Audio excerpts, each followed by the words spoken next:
नमस्कार, जय हिंद। मैं ठाकुर अजीत राठौर आपका अपने चैनल पे स्वागत करता हूं, अभिनंदन करता हूं। उम्मीद करता हूं आप सभी स्वस्थ होंगे, खुश होंगे। दोस्तों, आज का टॉपिक है टीपू सुल्तान। जी हां, टीपू सुल्तान के इतिहास के बारे में मैं आपको बताऊंगा। और वो इसलिए बता रहा हूं क्योंकि अभी आपने देखा न्यूज पे आ रहा है कि टीपू सुल्तान करके एक मूवी आ रही है जिसके अभिनेता, प्रोड्यूसर, निर्देशक सब कुछ शाहरुख खान जी हैं। तो आप इससे अंदाजा लगा सकते हैं कि मूवी में क्या दिखाया जाएगा। टीपू सुल्तान को एक वॉरियर का योद्धा दिखाया जाएगा, कुशल प्रशासक दिखाया जाएगा, सबको समान अधिकार देने वाला दिखाया जाएगा। ये सब दिखाया जाएगा जैसे जोधा अकबर और ये सब अकबर के पे बनी है मूवी, उनमें दिखाया जाता है। लेकिन असलियत टीपू सुल्तान की क्या थी, आखिर में टीपू सुल्तान है कौन, और वो मैसूर जो आज का कर्नाटक है उसका राजा कैसे बना, उसकी असलियत मैं केवल 5 से 7 मिनट की इस वीडियो में बताऊंगा और सारी असलियत उसकी खोल के रख दूंगा। आपको मूवी देखने जाना है या नहीं, ये वीडियो देखने के बाद आप तय करिएगा। चलिए मैं आपको उसके जन्म से स्टार्ट करता हूं। जन्म उसका 15 मई 1750 को मैसूर के देवनहल्ली में हुआ था। देवनहल्ली जो वही आज का बेंगलोर और कर्नाटका है, मैसूर कर्नाटका है, वहीं पर हुआ था। और इनके पिता जो टीपू सुल्तान है, इनके पिता मैसूर के राजा के यहाँ एक सैनिक के ओहदे पे थे। धीरे धीरे ये प्रमोट होते गए और प्रमोट होने के साथ इनको एक पद दे दिया गया सेनापति का। तो जैसे इनको सेनापति का पद मिला, हैदर अली की अभी मैं बात कर रहा हूं, हैदर अली को जब सेनापति का पद मिला तो ब्रिटिश ने आक्रमण किया था। एंग्लो मैसूर वॉर 1767 में हुआ था। 1767 में एंग्लो मैसूर वॉर हुआ, जो मैसूर के राजा उस समय जो थे उनके और ब्रिटिश के बीच में हुआ। और वो किसी परिणाम के बीच में ही उसको बंद कर दिया गया और एक ट्रीटी साइन हुई, मतलब एक मध्यस्थता हुई और एक उनसे प्रस्ताव पारित हुआ कि जब भी कभी ब्रिटिश की जरूरत मैसूर को पड़ेगी, मैसूर राज्य को पड़ेगी, तो ब्रिटिश उनको सहायता प्रदान करेंगे और इनके बीच में कोई भी युद्ध नहीं लड़ा जाएगा। ये ट्रीटी साइन हुई ब्रिटिशर से और उसके बदले मैसूर साम्राज्य कुछ पैसा इनको हर साल देता रहेगा, जो कर होगा। ये ट्रीटी साइन हो गई। ट्रीटी साइन होने के बाद हैदर अली जो सेनापति थे, उन्होंने अपने राजा को धोखे से मरवाया और अपने आप को वहां का राजा घोषित कर दिया। मैसूर का जो आज का कर्नाटक है, वहां का खुद राजा घोषित हो गए। अब आपको पता चल गया कि इस मूवी में राजा हैदर अली बन गए। अब मैं टीपू सुल्तान पे आता हूं। टीपू सुल्तान बचपन से ही अच्छी कटकाठी के थे, दिमाग तेज था इनके में। लेकिन इनके पिताजी पढ़े लिखे नहीं थे, इसलिए इनको पढ़ने पे विशेष ध्यान दिया गया। और आप लोगों ने देखा कि इनको मिसाइल मैन माना जाता है, भारत का पहला मिसाइल मैन। वो चलिए जो भी हो वो हम बाद में देखेंगे। पहले मैं इनके पे आता हूं। पहली लड़ाई ये जो एंग्लो मैसूर वॉर में गए थे, ये 17 साल के थे उस समय इन्होंने पार्टिसिपेट किया। लेकिन वो लड़ाई बिना किसी निर्णय के खत्म हो गई एक ट्रीटी साइन होने के बाद। ठीक है, उसके बाद जब 1782 में हैदर अली के मरने के बाद टीपू सुल्तान को राजा घोषित किया गया और हैदर अली ने जीते जी इनको शेर मैसूर का खिताब दे दिया।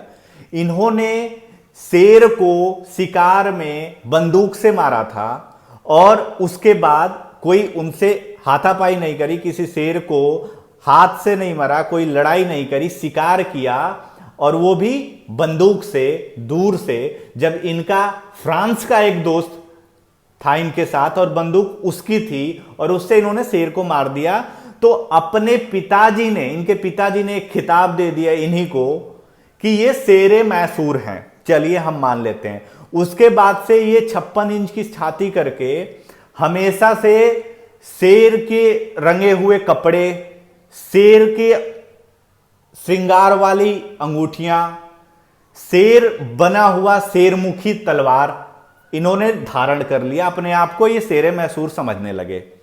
अब शेरे मैसूर समझने लगे तो इनको पहले ही इनके पिताजी को कई बार मराठाओं ने मारा था और मराठा इनसे हर साल कर लेते थे कि आप हर साल कर देंगे।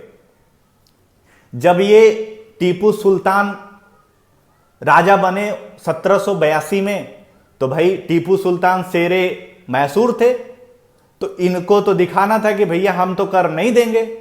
तो उस समय जो मराठा के पेशवा थे, आप ये समझ लीजिए कि मराठा साम्राज्य का प्रधानमंत्री थे, वो पेशवा माधवराव थे।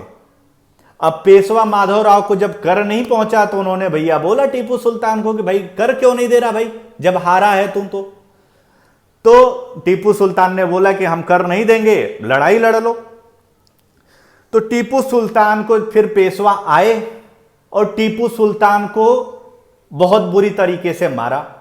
जब टीपू सुल्तान मार दिए गए, बंदी बना लिए गए, अब देखा कि अब मरने वाले हैं, तो भैया उन्होंने तुरंत हाथ जोड़ लिया पेशवा के सामने कि हाँ चलो ठीक है, मैं अब आपको कर दूंगा। तो पेशवा भी दिमाग वाले थे, उन्होंने बोला बेटे कर तो हम लेंगे, लेकिन पिछले 4 साल का जो कर नहीं दिया है उसका ये सूद समेत लेंगे।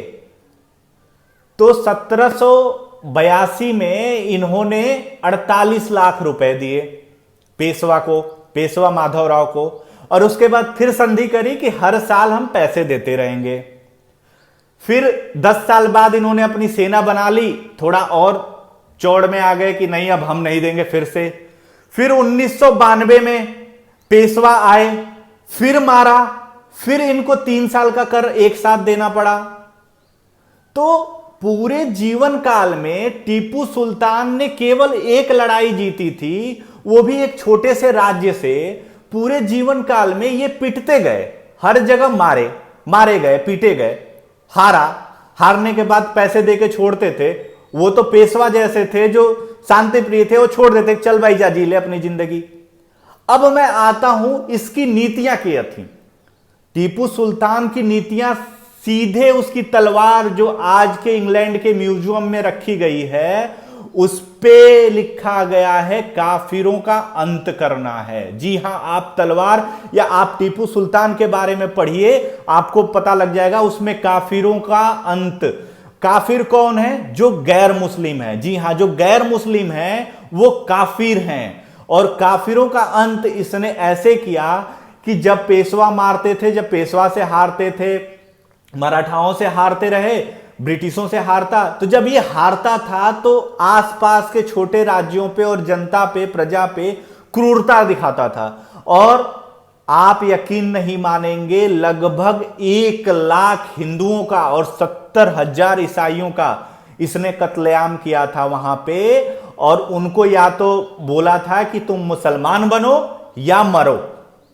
पूरे के पूरे मंदिरें तुड़वा दिया, चर्च तुड़वा दिए, गुरुद्वारे तुड़वा दिए। अगर जो कोई भी गैर मुस्लिम का पूजा करने का या प्रेयर करने की कोई भी चीज थी वो सब तुड़वा दी गई मैसूर में। और उसके आसपास के इलाके में, केरल में लगभग 60,000 हिंदुओं की बलि दे दी थी इसने। ये हाथी पे चढ़ के जाता था, इसकी सेना जाती थी, महिलाओं को, बच्चों तक को इन्होंने फांसी पे लटका दिया, काट दिया। ये बताइए, इस पे आप मूवी बना रहे हो यार, कितनी शर्म की बात है कि ऐसे आदमी की नीतियों को तुम आगे बढ़ा रहे हो और तुम मूवी में दिखाओगे कि एक कुशल प्रशासक था।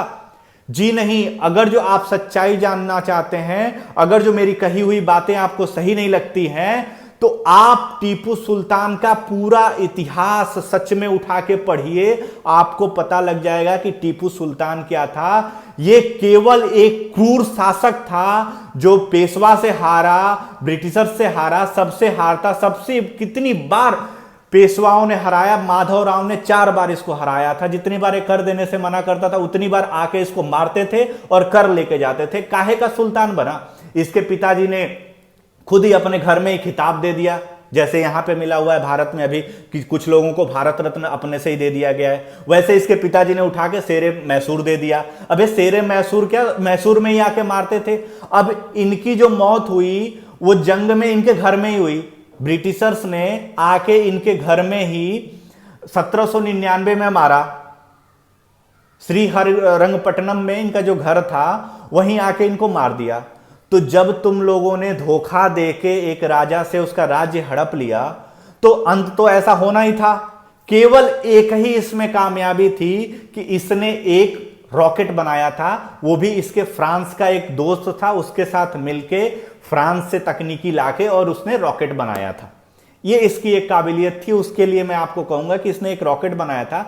बाकी कोई भी युद्ध, एक युद्ध छोड़ के, जब ये 15 साल का था, जब ना सेनापति था ना कुछ था, 15 साल का था, उस युद्ध में गया था। वो युद्ध मैसूर राज्य ने जीता था, उसके अलावा कोई भी युद्ध नहीं जीते, हर युद्ध में पीटे। एंग्लो मैसूर वॉर फर्स्ट नतीजा रहित निकली, एंग्लो मैसूर वॉर सेकंड में हारा, 1762 में हारा, 1767 में हारा, 1782 में हारा, 1792 में हारा, 1799 में मारा गया। तो तुम इसको योद्धा कैसे बता सकते हो मूवी में? ये क्रूर मुस्लिम मुगल शासक था जो गैर मुस्लिमों पर केवल अत्याचार करता था, उनसे नाजायज कर वसूलता था और उनको मुस्लिम बनने के लिए मजबूर करता था या उनको अत्याचार करके मार देता था। अब दोस्तों, आप अगर जो इसके बाद भी इसकी मूवी देखना चाहते हैं तो आप जाइए, आपका अल्लाह ही मालिक है, आपके, हमारे तो भगवान मालिक हैं। हम देखेंगे पृथ्वीराज चौहान की मूवी, महाराणा प्रताप की मूवी, सबसे अखंड भारत के निर्मित चंद्रगुप्त मौर्य की मूवी देखनी है तो आप देखिए, आपको प्रेरणा मिलेगी कि एक प्रशासक राजा अपने जनता के लिए अपनी जान भी दे सकता है। आप अगर जो वीडियो नहीं देखिए तो वीडियो जरूर देखिएगा कि चंद्रगुप्त मौर्य और अखंड भारत का निर्माण कैसे हुआ। अभी के लिए बहुत बहुत धन्यवाद दोस्तों। आप वीडियो कमेंट करके जरूर बताइएगा कि आपको कैसा लगा। जय हिंद।